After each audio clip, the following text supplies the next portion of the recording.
A gente viu a maneira como os Estados Unidos saíram do Afeganistão. Biden escolheu um caminho que parecia destinado ali a infligir os danos máximos aos interesses dos Estados Unidos. Ele fez isso, em vez de parar e aprender com isso, talvez demitir até pessoas responsáveis, né? Pegou muito mal essa saída do Afeganistão. E não apenas essa retirada autodestrutiva do Afeganistão, ele também depois partiu para outra direção, provocando mais um conflito ali no leste europeu, financiando muito esse conflito. Queria saber a opinião de vocês, né? Ele, diante desses acontecimentos, né, a gente vê que ele poderia ter coragem de realmente escalonar ali com a China uma guerra até. E por quê, né? O que acontece ali com o presidente dos Estados Unidos em relação a esses acontecimentos com a política externa? Para os dois professores. Não sei, Marcos, você vai, vou eu? Não, pode ir, professor. Pode ir. Veja, eu acho o seguinte... os Estados Unidos, eles têm aliados no Japão, eles têm aliados na Coreia do Sul, eles são aliados de Taiwan, eles são aliados das Filipinas, eles são aliados da Austrália.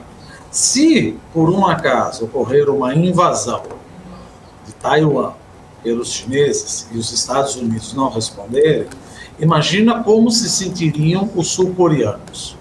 Espera um pouquinho, você falou que de certa maneira você ia ajudar.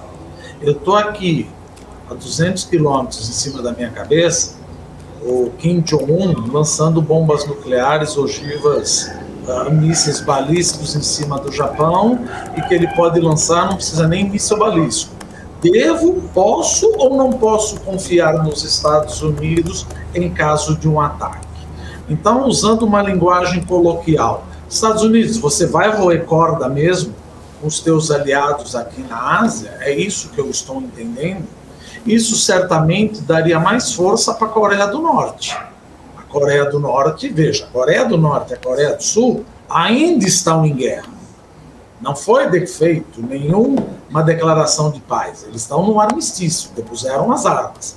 O Japão, que é outro inimigo da China, vendo que os Estados Unidos roeram corda em Taiwan e provavelmente podem roer corda também na Coreia do Sul, então vai ter um polo geopolítico totalmente centralizado e dominado pela China. É questão de saber o que os Estados Unidos querem. Ele quer continuar com o pé lá, ele precisa defender Taiwan. Se por acaso ele não defender Taiwan, os outros aliados vão sentir que não dá para confiar num parceiro ou num aliado que se diz tão predisposto a defender um inimigo comum, entre aspas, que é a China. Então, os Estados Unidos estão num processo, numa situação tenebrosa. O problema não é Taiwan, o problema não é Coreia. O problema é Taiwan, Coreia, Japão, Filipinas, Austrália, tudo. O problema é a Ásia como um todo. Você abriu mão de tudo, obviamente os outros aliados vão se aliar à China. Falou, olha, se eu não posso contar com os Estados Unidos, então é melhor eu me aliar com o meu inimigo. Os Estados Unidos, então, serão expulsos. Aí sim que você começa a ter uma supremacia chinesa completa no Indo-Pacífico e a expulsão dos Estados Unidos dessa região. É questão de saber como é que se vai se tratar a política externa dos Estados Unidos. Não sei o que o professor Marcos acha. Fica à vontade, professor. Eu estava pensando aqui sobre a questão. Isso que o professor levantou é muito importante, né? São os Estados Unidos um parceiro confiável ou não? Essa é a pergunta fundamental que todo mundo se faz. Na questão econômica, a resposta é não. Não é? Se você lembrar, quando houve a crise financeira no Sudeste Asiático, os Estados Unidos pularam fora, não é? E os países da região entenderam que, como relação econômica, os Estados Unidos não são um parceiro confiável. Por essa razão que houve ali um crescimento da presença econômica chinesa na região, grandemente incentivado por essa crise. A questão militar é que você vê, por exemplo, isso é verdade, que os Estados Unidos, nesta política de contenção à China, tem tentado, desde Obama, criar essa ideia de Indo-Pacífico. Só que os indianos também, embora tenham uma história ali com os Estados Unidos, inclusive com o presidente Bush, os indianos tinham uma maior proximidade, Os indianos também não estão caindo muito nessa história porque sabem que não poderiam ali, não têm a certeza se houvesse um confronto, se os Estados Unidos estariam dispostos a sacrificar vidas americanas justamente nesse processo todo de uma guerra contra a China. Então, Isa, é sempre aquela dúvida, né? Você lutar contra um país pequeno, como Iraque, é mais fácil de você achar que ganhou uma guerra, mas você vê que desde a Segunda Guerra Mundial, os Estados Unidos também não têm tido muitos sucessos nessa questão bélica. Então, é complexo.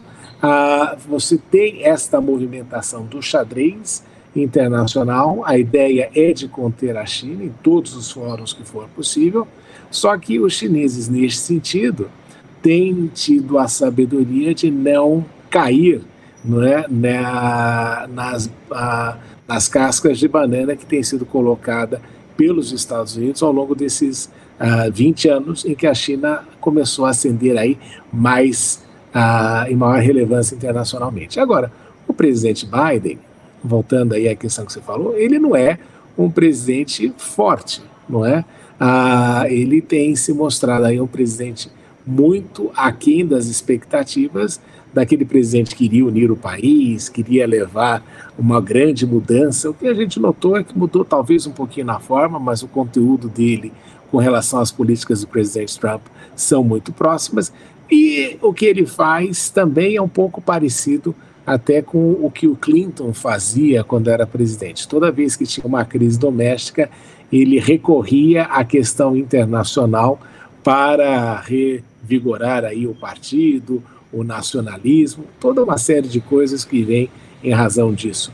Mas o fato é que ele vai descobrir no dia 8 de novembro se esse tipo de situação, esse tipo de tentativa efetivamente resolveu o problema político que ele enfrenta hoje em dia e que eventualmente deverá levar ainda a ele ser um presidente de um mandato só. Então a fraqueza de Biden é que talvez gere este pipocar de iniciativas na política externa que você se pergunta, bem, estamos provocando, querem uma guerra? Qual é o objetivo disso tudo, né? Porque a gente já viu que, embora os Estados Unidos acreditem que possam lutar duas guerras ao mesmo tempo, a dúvida é se essas duas guerras conseguem ser contra a Rússia e China.